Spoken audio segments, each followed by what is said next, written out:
to order. You have a copy of the minutes. Are there any additions or corrections? Judge, I noticed that Mr. Tackett's comments on the road department was in there, but my comments on the capital list was not, and I'd like to request Okay, that they get put back in. okay, that's an addition to the minutes. That's a correction, yes, sir. Or addition, either one. Okay, yep. Thank you. You got that, Stacy? Any other comments or questions? Need a motion then to approve? Motion for approval. All in favor? Okay, it is unanimous. You have a copy of the transfers. You have any questions on those? There's just two. If not, I'll entertain a motion. They be approved, those two. So moved. Second, Mr. Hughes. All in favor? It is unanimous. You have a copy of the bills and those few hand checks that are listed there. If there's any questions on those. If not, I'll entertain a motion. They be approved. Motion for approval. Second. Any questions? All in favor? Judge, I'm gonna recuse from any Parks and Rec that may be in there, please. It's unanimous, except for the one. Did everybody receive the quarterly report? Anybody that didn't? Okay, let the minutes show that everyone received their quarterly report. Need to note in the minutes that the sheriff fees were presented in the amount of $45,111.73. And Jack ran out the door. We just stopped. You're next, Jack. We can skip you if you want to. Actually, yeah, let's see if that's the doorway. Perfect timing. Right there, sir. Thank you. Apologize. Oh, no, we're great shape. Good morning, everybody. I'm Jack Connor. I'm representing Scott County United as well as the Chamber. You have before you, or I guess we will talk about a resolution, but this is in relationship to an incentive program you have done before. Kentucky Business Investment, KBI is the name of the business, or is the name of the program. With me is Mr. Marty Essig. Marty is Executive Vice President of Aichi Forge. Actually, he's Vice President of Engineering, QA, as well as administration. So before I just go into just a moment or two about the KBI and give you a quick handout, let me have Marty come to the microphone, just give you a very quick history of Aichi Forge, what they do, and then he'll turn it back to me, and then we'll go quickly through the resolution and that. So, Marty.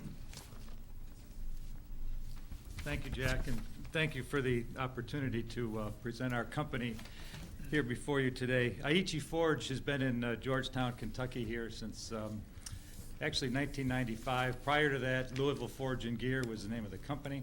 We are a Toyota supplier. We're part of the Toyota group of companies. We're fortunate to have seen some pretty significant growth in our facility here in Georgetown. We have increased our employment over the last 5-6 years pretty significantly. Currently, right now, we have 275 full-time hourly employees. We have about 80 salaried employees, and then a temporary workforce that consists of about 80. So we're about well over 400 people that we employ at our facility. We see continued growth. This particular project, we were able to generate 25 jobs was what the incentive called for. We far exceeded that. Actually, as a result of this, employed about 40 more employees. So, as a result, we will continue to invest where we can. We're always challenged in making the right business decisions in terms of location. Our customer demands or markets are beyond just Georgetown here. Toyota's expanding, as you know, to other facilities. So TMMK is becoming less of an end user, and there is more growth with some of the other Toyota facilities, as well as some other automotive companies that we're currently serving. So we're always challenged with where to make the proper locations. We certainly would prefer to keep it here in Georgetown, but there's always reasons and incentives to get closer to the end customer. So those are always part of our decision making process. But we're pleased to be able to be awarded this business incentive, and we're in the final application here. So thank you. You have seen this before, so let me give it to you once again, because it's a process that I put together, and it really helps explain what Marty was talking about, but I'm going to share just very briefly with you.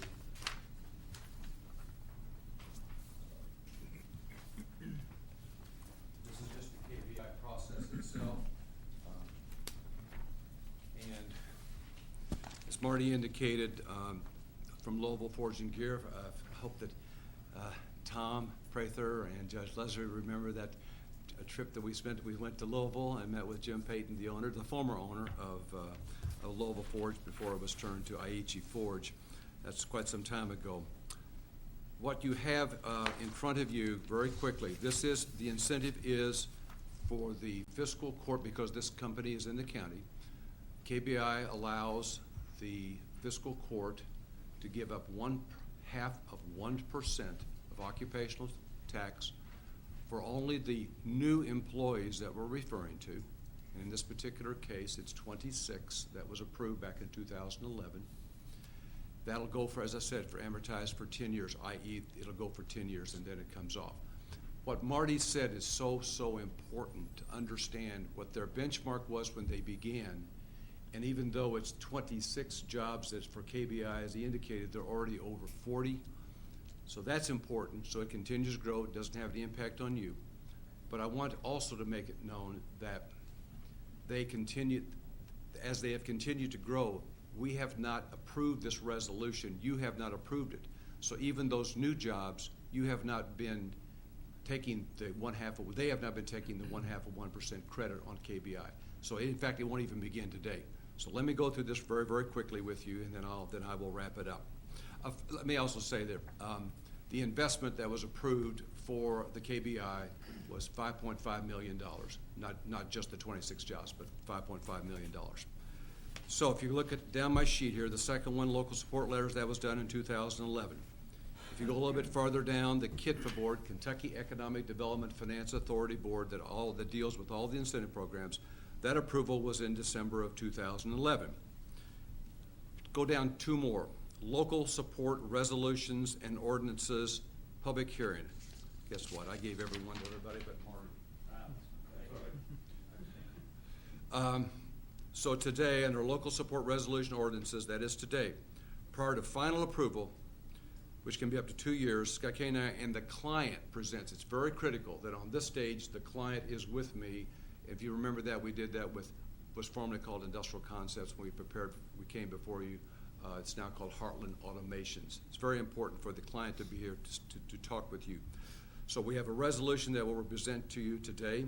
If you approve the resolution, it then goes to the next step, which is final approval. That goes to the KITFA board, which meets on October the 30th. And then at that particular time, Aichi Forge has the opportunity within 2 years to activate. Once they activate, then the tax credit becomes a part of what their business plan is, okay?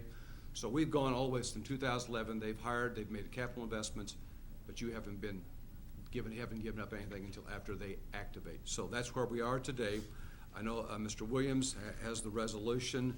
I just want to tell you 2 other quick things, and then I will, as you all well know, I have a propensity to talk a lot about economic development. This project, along with the other projects that we've been involved with in this community, in terms of manufacturing, our highest priority continues to be the expansion of our existing manufacturing base. I know, as some examples, I've got a client I'm working right now, which really is a diversity. It's diverse from what we've been doing. It's a biological company. We hope to locate that one here in the next couple of months. But still, 57% of all the employees in this community are manufacturing or related, 57%. So what Aichi Forge is doing and expanding and broadening out their product line to other people is exactly what it's all about. What's it do for you? it doesn't take away, as Judge Lesby and I have talked, this is the glass half full. You add revenues. You don't take away revenues, you add revenues, because these are new jobs, but for the incentives, they wouldn't do the expansion to begin with. So it's occupational tax you're gonna receive, ad valorem tax, and capital investment. It's just a good deal as far as I'm concerned, and it is the game that we're playing, so that's it. Be more than happy to answer any questions. Did- The 10-year period then begins once the company activates. Absolutely, yes, sir. And runs And that'll be up 10 to. years from that Yes, sir, date. yes, sir, absolutely. We'll get Glenn to read the resolution, and then we can have more discussion if it's necessary. Okay, yes, sir. This is resolution number 2014-014. A resolution approving the granting of local inducements to I.G. Forge USA, Inc. pursuant to KRS Chapter 154, Subchapter 32. Whereas the Scott County Fiscal Court finds that it is a legitimate public purpose of said court to undertake activities for the creation of, addition to, or the retention of jobs for residents of this community in the Commonwealth of Kentucky. And whereas the Scott County Fiscal Court authorized the granting of a credit of the occupational license fee in an amount up to 0.5%, that's 0.50%,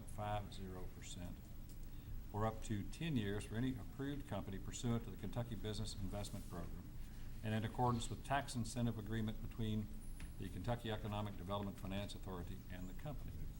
And whereas the Scott County Fiscal Court finds that offering the local inducements authorized by the KBI program for the purpose of creating and/or retaining jobs is in furtherance of the public purposes of said county and will benefit the Scott County Fiscal Court by preserving sources of tax revenue for the public services provided to the citizens of Scott County.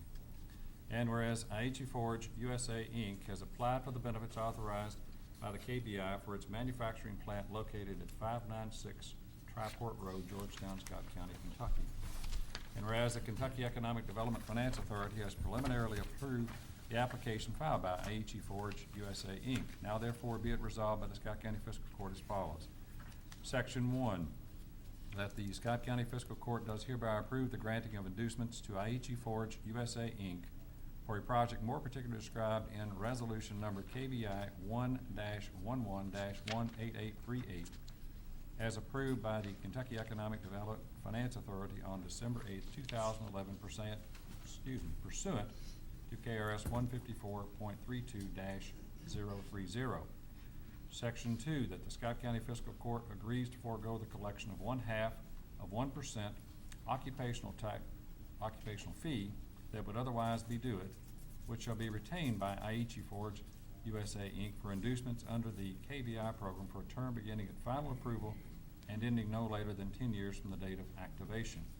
Section 3, that the Scott County Judge Executive is hereby authorized and directed to execute, acknowledge, and deliver on behalf of the Scott County Fiscal Court any and all papers, instruments, certificates, affidavits, and other documents, and to do and/or cause to be done any and all acts and things necessary or proper for the granting of the inducements authorized by the Act and this resolution.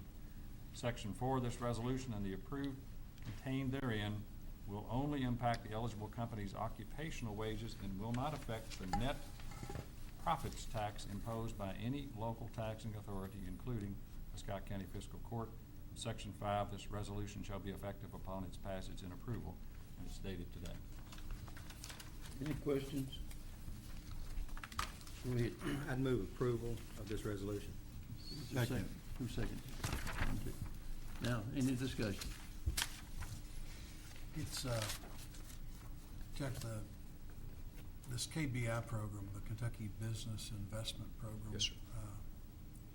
Really seems to be a win-win for both the corporations who take advantage of it and the communities Yes, sir. who provide the benefit.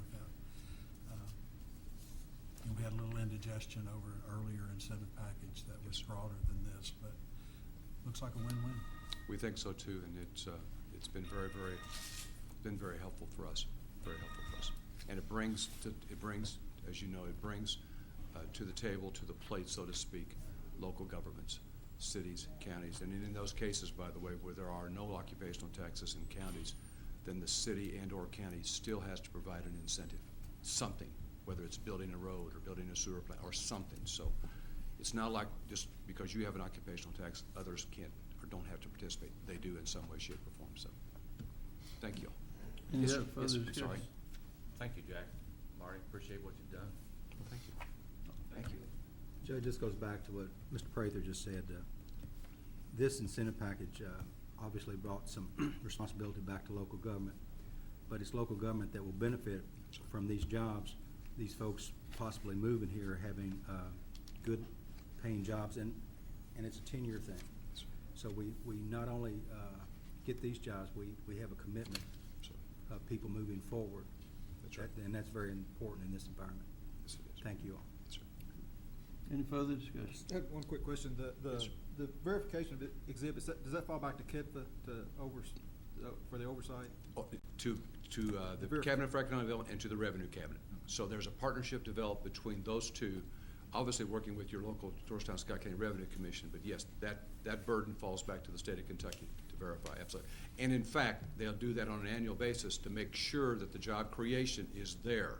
Whatever they have said that they will do it, and it's actually amortized over each year. So, yes, there is verification. Oh, yes, sir. Any further discussion? All in favor? Okay, it's unanimous. Thank you so much. Thank you all so very, very much. Appreciate it.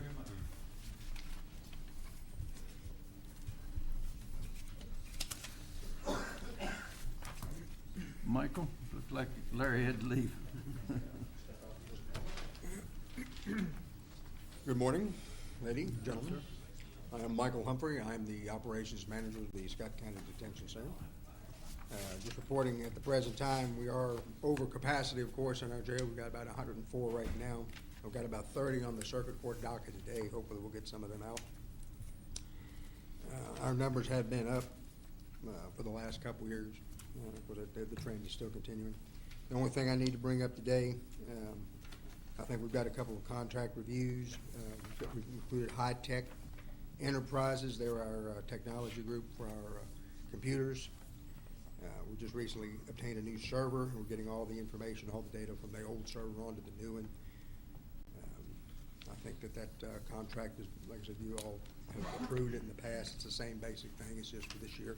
I got a copy of that to Honorable Council Williams.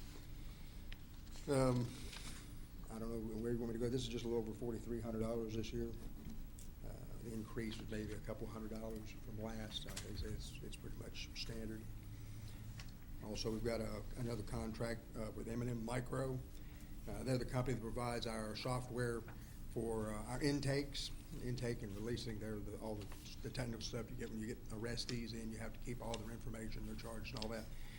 We just recently upgraded to the newest version. We did that on Wednesday. And so between those two contracts, I don't know how you want to handle that. Do you want to handle those two separate now? Well, we need to handle them separately, Michael. Okay. The jail, High Tech, have you seen that, Glenn? I have. I've seen both of them. As long as the jail's recommending it, I see nothing wrong with the renewal. It's a one-year That's renewal contract. The High Tech, need a motion to that. Mr. Prather? Any questions? All in favor? Okay, it's unanimous. Okay. Okay, then of course. Now the go other one to with the M&M. M&M Micro, like I said, that was just, they're out of Tennessee. They handle most of it's called Sheriff's Office Management System or software, but really it's kind of a misnomer. It's really just what we use to track our inmates at the jail. It's the same basic thing. I don't have any issues with it. It's an annual agreement as well, as long as it's recommended by the jail. I don't have any problem with it at all. Okay, need a motion to the, Mr. Tackett, Mr. Parker, any questions? All in favor? Okay, it's unanimous. Okay. And the other only item of jail business I have is, of course, we've got 28 analog radios. As you all know, I'm sporting a brand new digital radio, and they've improved our communications by, I think, 90% of our issues have been resolved through them.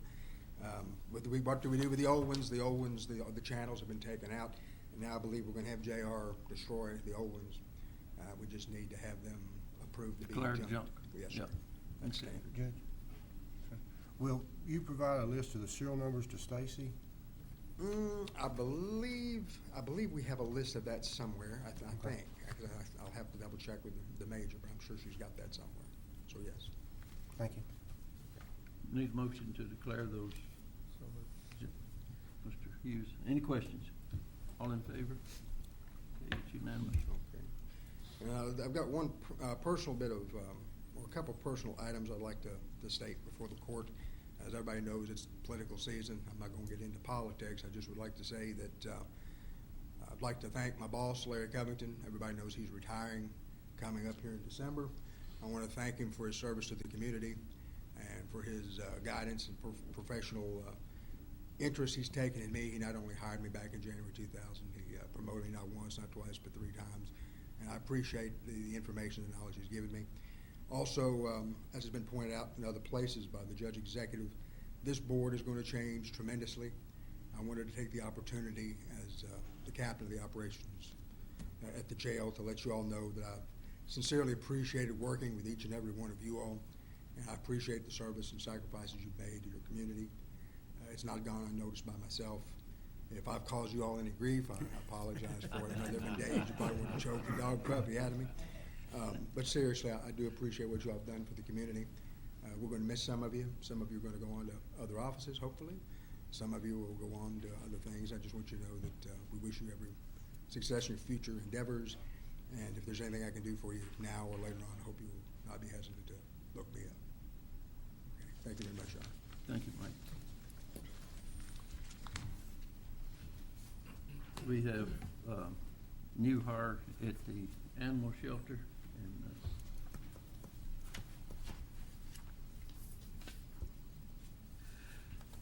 Jetty Schofner, I believe is the way you pronounce it. We were short, and I sent a note out that we hired her just an emergency hire until the court could meet, and recommended now that she be full-time at $11.72 an hour on a 35-hour work week, and that would include full benefits. So moved. Mr. Parker, sir, second. Hughes, all in favor? Okay, that is unanimous. David? Yes, sir. Good morning.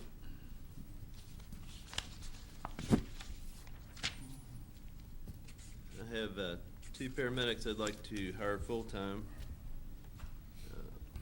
First one is Jeremy Wharf, WHARFF, $10.88 an hour. He's replacing a probationary paramedic that resigned last week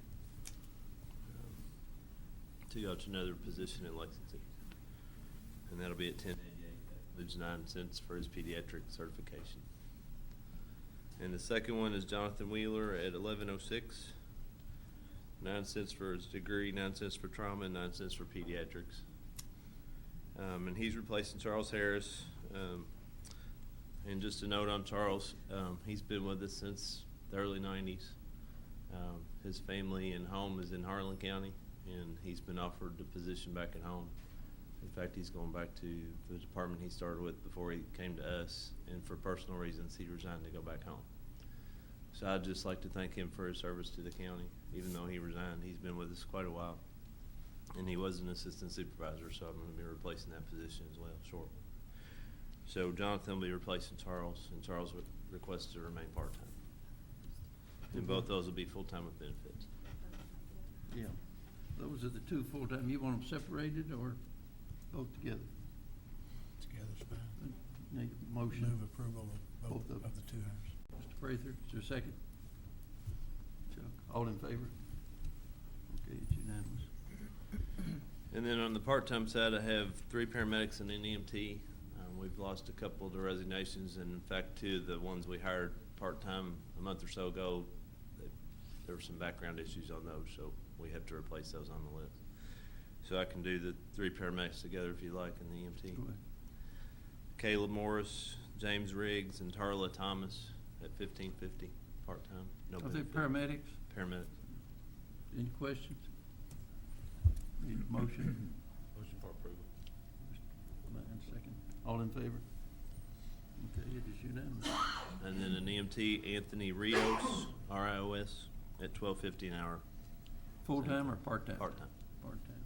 Need a motion for that? So moved. Bill Parker, Mr. Lyons. Any questions? All in favor? Okay, unanimous. That's Thank all I you. have. Get these to Jane. Thank you all. Our custodian here at the courthouse has taken a temporary leave of absence for some health issues, and we've been without a custodian for the last week, and we need to hire somebody right away. I've interviewed, we put an ad in the paper, put it on Facebook, and we had one application. Person has worked in this type of work before, and I would like to hire this person as a temporary employee until the regular custodian can return to work or make a decision. And what's her name? Katie Harris. We have interviewed her. We've done background checks, everything checks out. This is short notice, but we can't go another 2 weeks without. And I also hired a company to come in and do a good cleaning of the building. They've completed that. So it's clean right now, but when it comes to daily work, you know, the restrooms, keeping supplies and things, JR's people have been doing that as time permitted, but that's not their job. So I need a motion to. What was the rate on that? It was $10 an hour. And it will be temporary. Now temporary, I don't know how long temporary it'll be, but Temporary, will this person still be eligible for health benefits and no, retirement? nothing, and- no benefits, On a temporary basis, there are no benefits? no benefits. Even if she exceeds a certain number of No, hours? that's right, Jane. She can work as many hours, it's fine, but there's just a period of time. 6 months, isn't it? It's six, I think it's 9 months. 9 months. Okay. Yeah. Motion to approve. Mr. Prather, second. All in favor? Okay. She'll start Monday.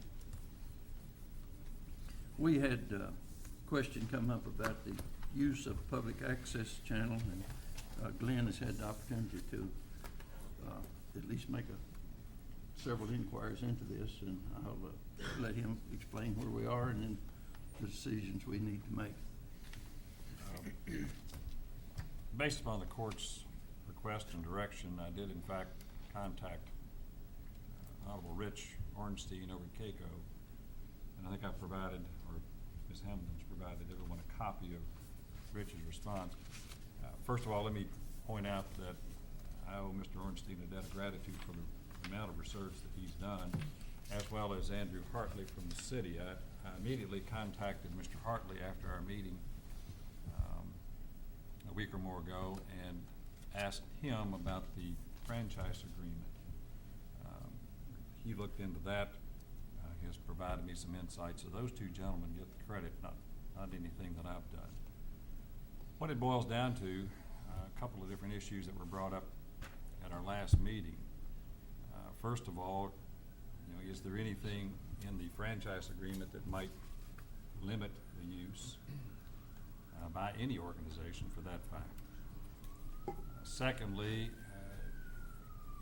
is the court in a position to dictate who can use, who shouldn't use, who can't use? And obviously, the biggest thing there, the big factor there is the First Amendment right. From what I can tell, the court has access to the public channel because it's a user, it's not a producer, it's not its own company.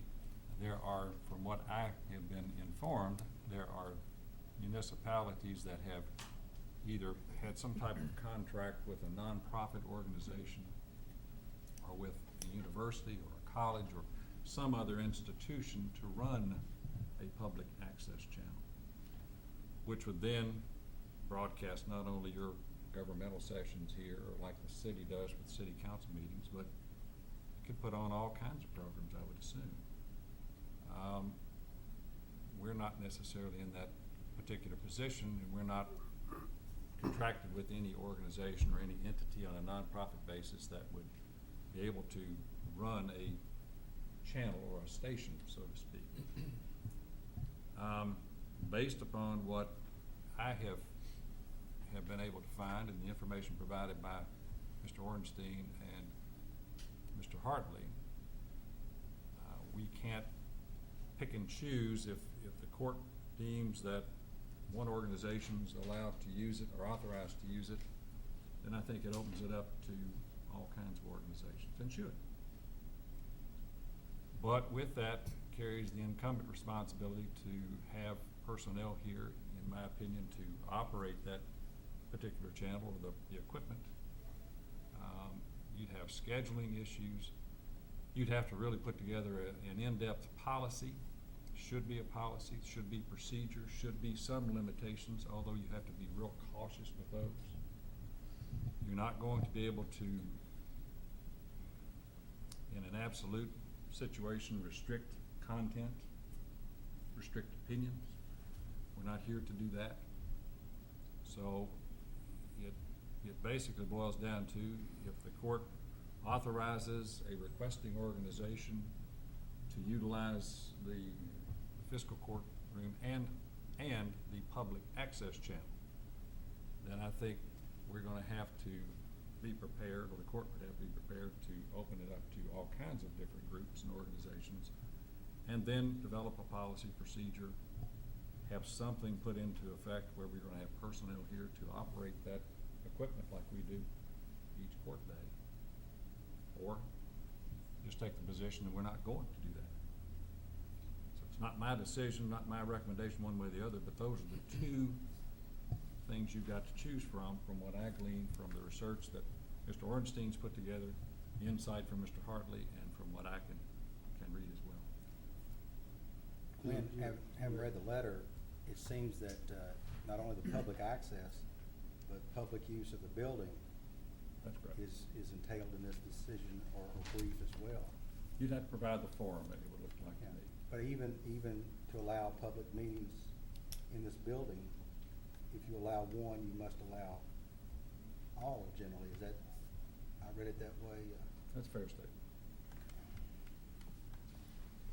Bill, do you have a question? Yeah. Could we pass along the added cost for the personnel operating the equipment to these groups? Could we put that in our policy?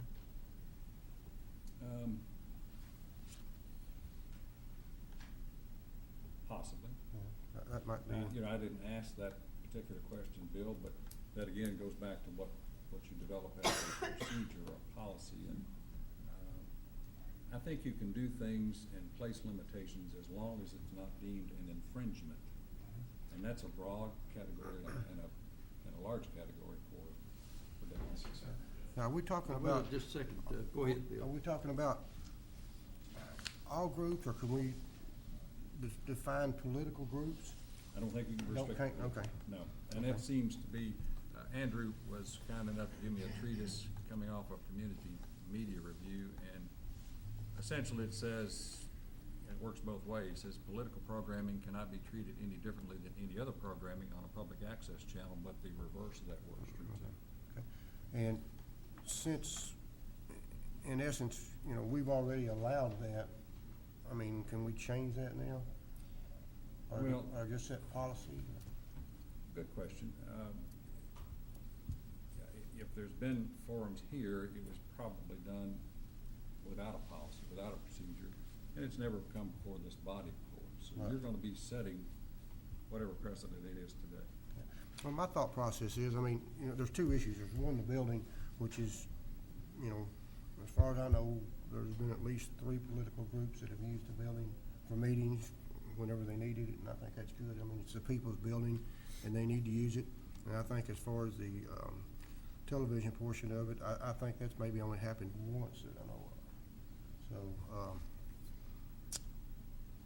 that's my comments. Do you have a question or comment? Yes, my name is Don Rochester, for those of you who don't know. What I was going to address was a cost. Excuse me. Up to now, we've been paying for the technician to operate the equipment whenever we've been able to use it. I wouldn't see any reason why you couldn't continue that. I don't see why the county should have to pick up the expense of hiring someone to show up in the evenings or on the weekends whenever someone else wanted to use it to do that. Let the individual group pay for that expense. It's not a great deal, and it seems to work very well. I don't think, Mr. Director, that the cost is an issue. I think the issue is opening it up. I No, I think we've understand opened that. up a can of worms, is what I think, because of what Bill said. We've let political groups use the building. Mhm. That might fall into the same category where we may have to limit them. the debate, which I said sounded like a great idea to me, and all the individuals that were in the political arena had an opportunity to be heard. But in hindsight, I probably maybe made a mistake. I won't say I did, because of these unintended consequences. And this, from what Glenn has said and what I've read, we've got a lot of unintended consequences that we open up. We can't start, I don't think, a broadcast thing here for any group that wants to come in. Well, I think I pointed that out to you Yeah, at the last and- meeting. And if, what I'm understanding, if we allow groups to do it, then we are in fact opening it up, and be it political or non-political. Mhm. And if I'm misinterpreting what Glenn has said, then I want to be corrected by the attorney. I think that's a fair interpretation. I think you let one group, political or non-political, I really don't see a difference, then I think you must open it up to all kinds of groups. Well, are you also going to limit any information anybody can put on that public access channel? Not necessarily a meeting being broadcast, but any kind of advertisement or announcement? Well, Where do you I'm- stop this? There Where do are you questions raised in some of the treatises that I have been provided, and I'll be honest with you, I haven't had time to read through all of those. I got those this, I guess early this week. Well, I got them midweek. There are some limitations if there are areas of speech that are, I don't want to use the correct term, I can look that up in here, I think I've marked it. There's speech that cause some type of concern of fighting, or if it's abusive terminology.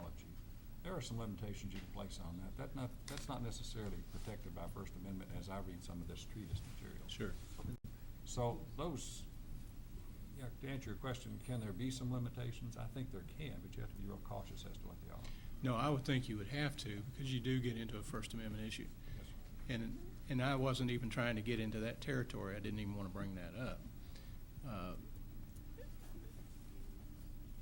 To me, it seems like it's a facility that should be made available to the public in some way. Now, as to how far that goes is something that all of you would have to decide. You're the guardians of the public use of this. Well, the question, Mr. I don't know, I'm asking an attorney. It's not up to us to decide, it's what the law says. We can't say this, am I right or wrong with that? You would have the responsibility of putting together a detailed policy for the use.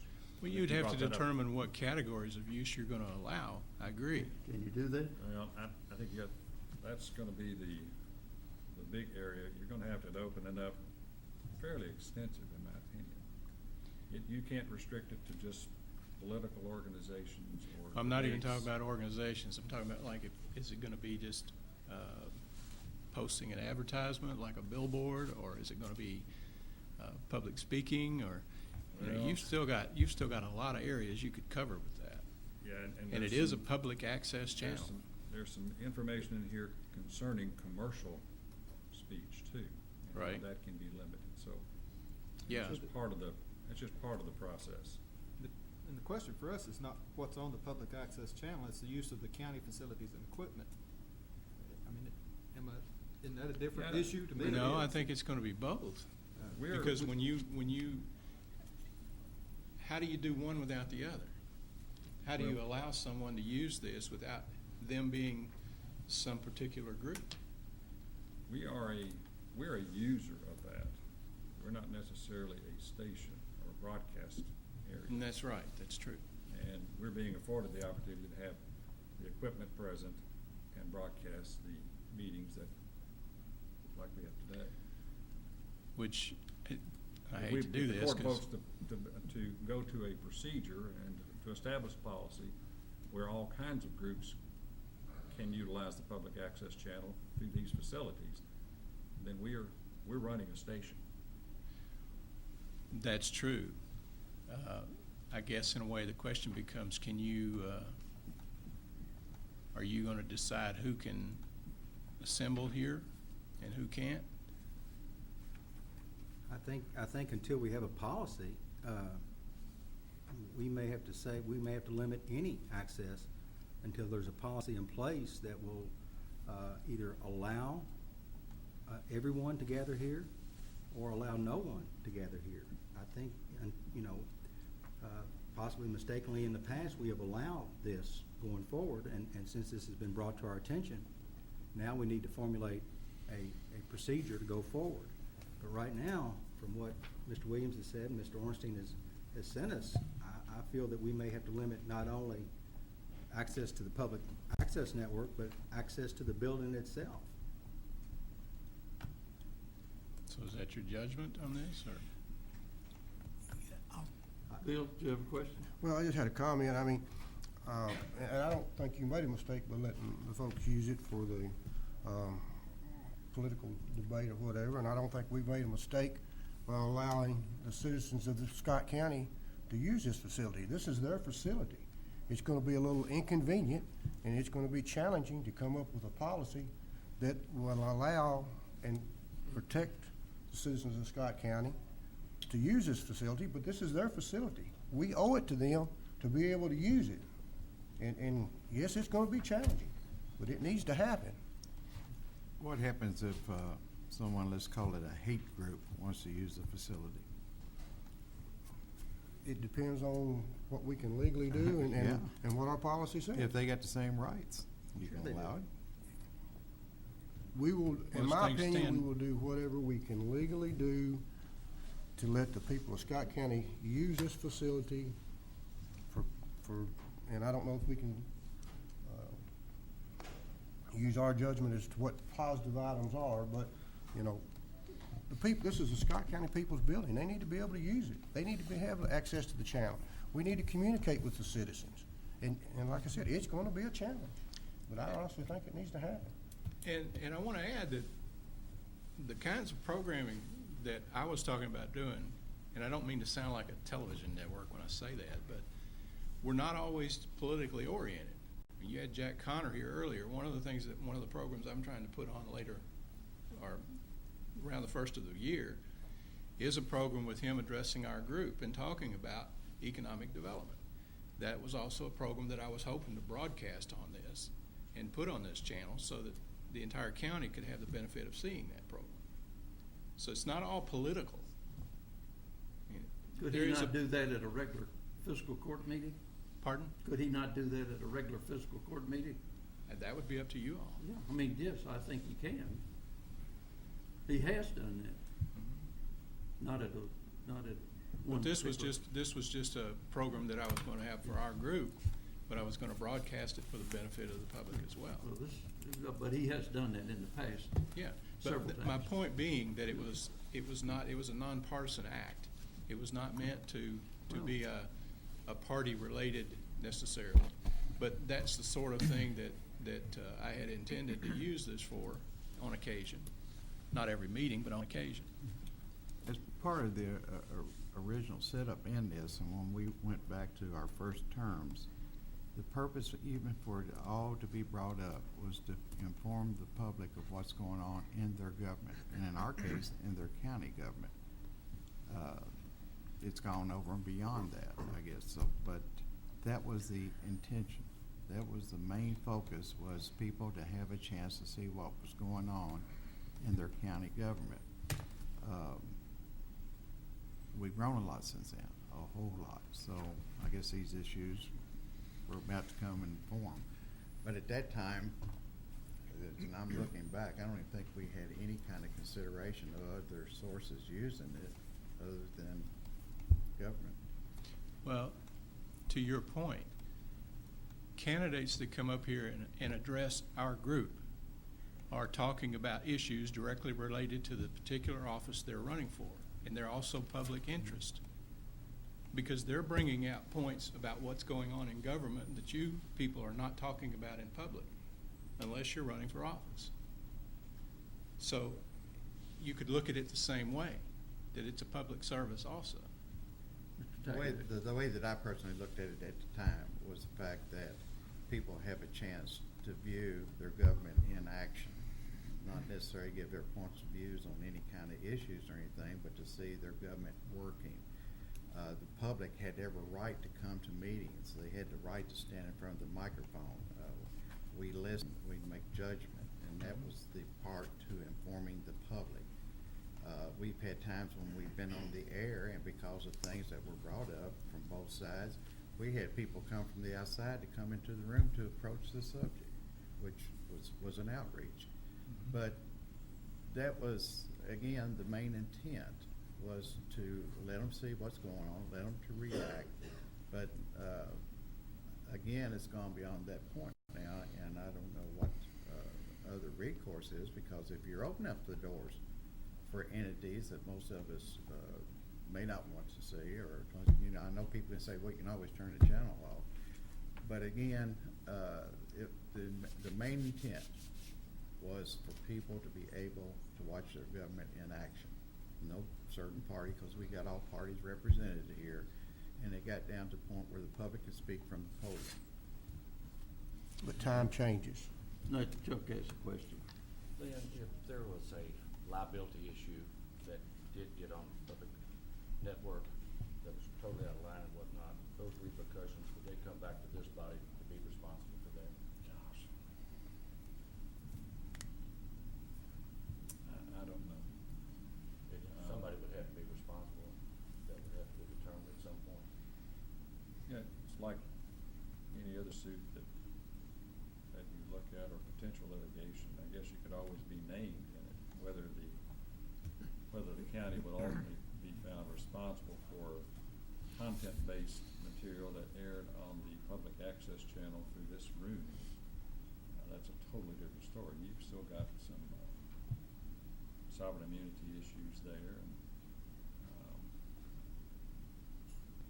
you could certainly use disclaimers, much like the broadcast television stations do, that this doesn't necessarily reflect the opinion of any specific person or the county government as such that is being brought to you as a public access channel. Could you be named in some type of suit? Sure. But now the likelihood of some type of recovery for liability from the county, I don't know. That's out of my expertise. Any other questions or comments, Tom? Yes, a couple. When we first began televising the city council meetings a long time ago, and then 16 years ago when we started televising fiscal court meetings, I think Mr. Hoffman's right. Our goal was simply transparency. It was to make these proceedings available to more people. But Glenn, I'm reminded there have been some very good public purposes that we've used this broadcast system for. Most of you will recall the Georgetown Women's Club auction that for years was held on a Sunday afternoon, and we held it in city council chambers, and we actually held the auction on the public broadcast channel.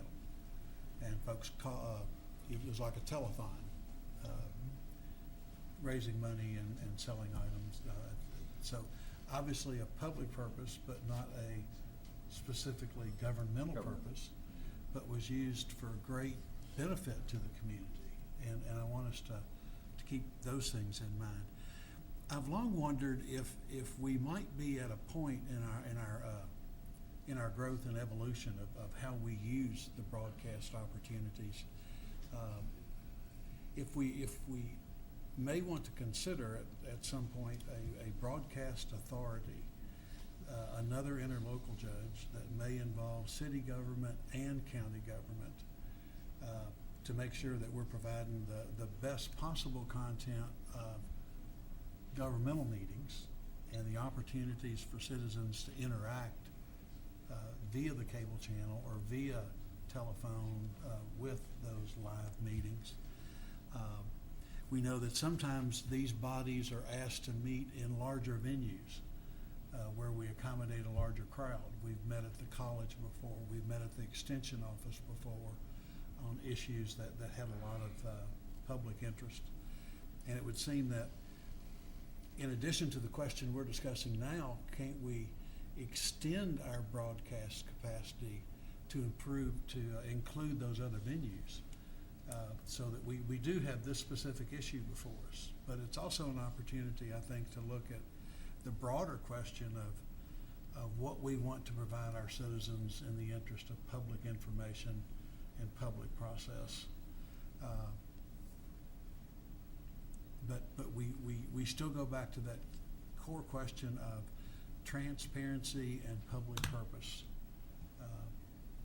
And I don't know if you could help us fit that previous auction activity into this format that we're thinking through here. Well, that's a prime example of the other groups.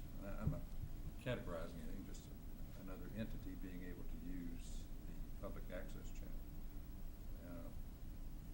I just think if not my decision, but if the court wants to authorize one organization, you've got to be ready to authorize all organizations. And there can be limitations, and I think Mr. Rochester brings a point up. You may be able to pass some of the cost on to that specific organization, but those are things that would have to be developed through a policy and procedure, and more than likely have to have somebody that's an expert in that field to not only review that, maybe to help develop that policy, so we're not going to infringe on anyone's First Amendment rights, but place adequate restrictions and limitations that would deal with time, use of the building, numbers of programs per day, per week, per month. All those things would have to be developed. So, Well, now that we have received a request, and given the growing sophistication of viewers and users, we have to assume there are going to be more requests. They're not just going to come here, they're going to come to the city as well. And it seems like as we approach this, since the city of Georgetown and the county of Scott operate these two public meeting spaces, that we ought to work in concert with the council and develop a comprehensive plan to address what are going to be more frequent requests. Tom, I don't know this, but I think the television station has the opportunity to go other places that are not just locked in. So they could go to any venue they wanted and have the auction or whatever. I believe they could. They don't have to come to a city or county government. Okay. But I think they can. Now, I remember well when they had the auction. But as we grow and more people and more radical groups want to take part in this thing, And this goes back, Tom, to what you said, it's and I'm not saying the auction wasn't a good thing, but maybe someone disagreed with the Women's Club about some issue or whatever. I think until such time as we have a policy and procedure in place, we need to limit both access to the courthouse and to the public access network through our facilities. But we need to work, and I think we need to work closely with the mayor and the council to come up with a formula that will allow this. I think it's something that needs to be done, but we don't want to do something in the interim that sets a standard that we probably could not live up to in the future. So I'm sorry. No, please. So you're saying now, not only can we not have access to the television network, we're not going to be able to have access to the courthouse for our meetings. Well, that's simply the opinion that we got from KCO, that allowing access to one or the other. So you're not going to let the Democrats meet here, or the Ethics Committee meet here, or anyone else that wants to meet in this facility? The Ethics Committee is a government-appointed body. But is their meeting shown publicly? I'm not sure. I know it they're is not not. required to be shown I don't public.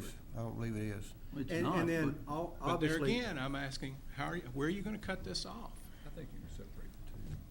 You know, you've got a really gray line here, Well, big broad line. And to that point, I'm trying to have a definition as to to the time in which we have a policy and procedure. You bring a good issue to the table, but now we need to look at that the entirety of the issue and say, going forward, we're gonna look at this and see how we should develop the policy. Bill? There again, this is a complicated issue, but I have a hard time thinking we should restrict folks that have been able to use this building for years, and now tell them that they can't until we do a policy that's gonna be quite time consuming. I mean, we've already set policy by letting them use it. I mean, walk like a duck, quack like a duck, it's a duck. And so, policy's been set, and I think it's a good policy.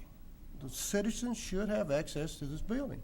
Now, the cable, that's a little more complicated, but it's not our responsibility to judge everything that goes on and try to determine what's a good group and what's a bad group. And yes, it could create some issues, but are we gonna penalize the majority of Scott Countyans for, to keep a few people from using it? Where do we draw, I mean, how much government are we gonna have? How much control do we want? It's not control, Mr. Parker, that I'm looking at. It's fairness and equality to all groups.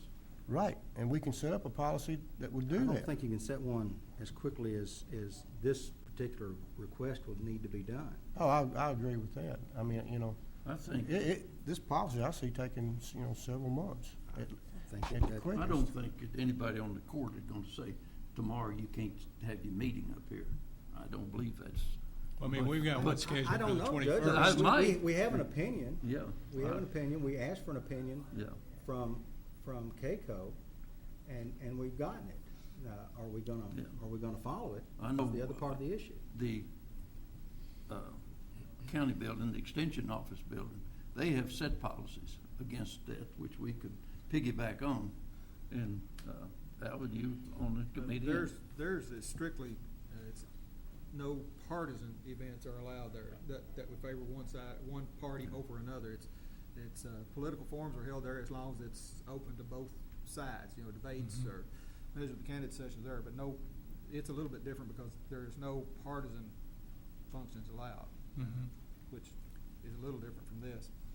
And I'd hope when this came up that we could write some rules that would, I agree with Bill, this is a public building, and we need to get as much public access to it as we can, but after reading Mr. Ornstein's opinion, I just can picture far out on each wing of the spectrum, people that we wouldn't want to see over using this, broadcasting from this room. So until we can come to some kind of conclusion, I'm not ready to take. I think we need to stop right now. Not the meeting. We've been using the meeting room. That's in effect is already policy because they've been doing that. But this is new to allow the broadcast equipment to be used for this type of forum would be something new. So until we can get through a little further through this policy, I'm reluctant to do any more than that. But the meeting room, to me, we've been doing that. I don't think we can change that until we do come to a little. We need to write policy, but.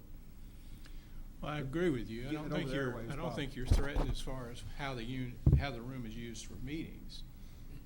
I don't think there's a big threat there. I don't see where somebody's gonna do something that would intimidate the public in any way. And the whole thing that I was bringing up to begin with was use of the broadcast situation, to be able to use that as a public forum as well. Was there any further discussion? I think we've kicked this around enough to know, is there a motion to the effect to allow the Republican Party, or is there further discussion? I have a question for Glenn, and then I think I have a motion. Glenn, after Mr. Ornstein's letter to us, is it viable to split the two issues? I think you can. I think the use of the facility can be divided from the public access channel. Okay. And I say that, Stuart, because I still feel like the fiscal court is merely a body that's a user of it. Right, I agree. We're not a broadcasting station as such. But the use of the public building in and of itself, I think everybody would agree that that's been done for many years. And to me, there would be somewhat of a difference because when the groups meet, it's more or less the closed, it's the group. But if you put it on a public access channel, that makes it open to more public. So that, to me, that's a little differentiation in the two issues. But I agree. whether it's legally different or not, but it is to me. Well, if you go back far enough, this courthouse was used for a church at one time. Well, it could So, be, that's could be when again, it's when a the church procedure. burned down, so, but that goes back several years, and, I would make the but it motion. wasn't put on public television. I would make the motion until such time as a policy and procedure is enacted by the county, we not allow any groups outside government entities to use the public access network. Is there a second? Second. Any further discussion? Just the only thing that I would add is, I think that's probably the prudent motion and a prudent action for the court to take. But I do think we should be about evaluating potential policies. Well, I think so. Because the issue's not gonna go away. No, I'm not, but I do want one, and I do agree with you, Tom, that the one we have should mirror the cities. Matter of fact, they should be worked on together. Mr. Williams and the city attorney could work to get us a framework and with the interlocal committee for some guidance. I think that's exactly, I think the policies should be the same. Thank you. We should. Bill? That being said, once we act on the motion, what's the next step to keep this moving forward and not just let it stop?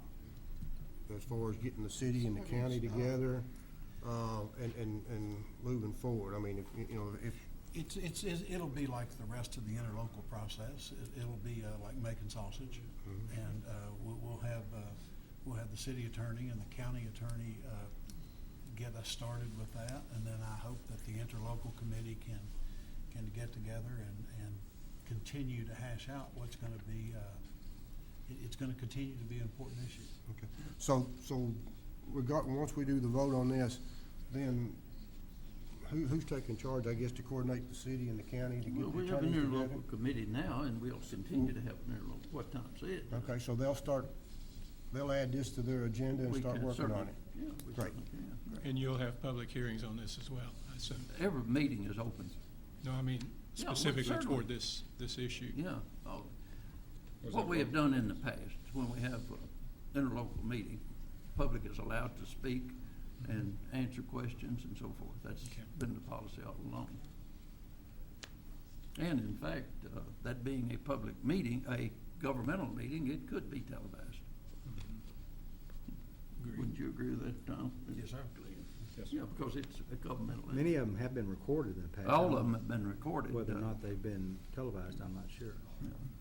We've held those meetings in city council chambers. So that's another It's reason. appropriate that we work on this together. Any further discussion? All in favor? Okay. It's unanimous. Thank you. May I ask one thing? Could I have a copy of what you got from KCOM? Yes, sir. Do you have one with you, or do I need to come back? I think I may have. Oh, Mr. Parker, I'll get you. I got it on the email. I got it up on my email. Good job, what? This is just a couple of items for public notice. The surplus auction is October the 25th at the county maintenance building, or new building rather, the show barn. 10 o'clock, JR, what time it starts? And then we need to vote on setting the date for Halloween trick or treat. And that's, as usual, October the 31st from 6 to 8 p.m. Need a motion to that effect. Mr. Tackett, Mr. Parker, all in favor? Okay, that is unanimous. I see we have Mr. Bill Pickering here. Would you got anything for the good of the order? I had dropped by. I just wanted to let you know that the initial site development and the salt barn building package is out to bid. bids November 6th, I believe it is. I just delivered 2 sets to the building department for their review, so they'll be getting to that, and I just want to give you an update of where that was. And so, any questions? Yeah, Bill, I understood from Codell that they were gonna do the advertising, but they sent us a copy of the advertisement and said for us to do it. Do you know? No, I had just talked to them about making sure that the county had an advertisement, because typically the county does. But if you want them to We do it. don't want both of us to do it. No, I'll talk to them and make sure it gets called. We've got, Yeah. we can do it easily because they I'll- sent us a copy of it. I'll Have you talk to seen it? them. The ad? I'll talk to them, make sure it's coordinated, that it's Stacy's decided. got the ad. I wanna make sure it's Yeah. properly worded, Right, and you can look at it. Okay. It's down there. But we don't want both of us right. doing it. Okay, Okay. I'll coordinate that. Okay. Thank you. Any questions? Oh. Bill? Okay. That's, thank you, Bill. Thank you. Don't leave, though, we can show you. Mr. Prather, anything for the good of the order? Is Jack? Oh, Jack, I'm sorry. All right. Thank you. I just wanted to let the court know that we applied for a grant a while back for security for the fire station, which includes our facility. And we were awarded the grant for $40,000.